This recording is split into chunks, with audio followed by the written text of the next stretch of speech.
Hello and welcome back to our Christmas countdown quilt-along. It is December 18th and we're working on the little present down the bottom left hand corner, and I'm looking at the ribbon and thinking about a pattern that I might like to put on that ribbon.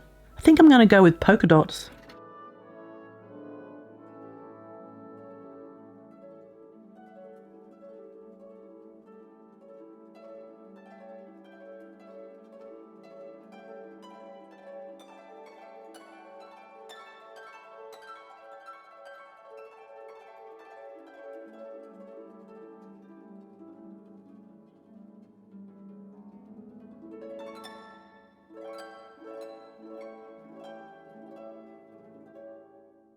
There we go. So a circle joined up with those little lines in between just creates that chain of pearls or string of pearls, which can represent the dots on that ribbon.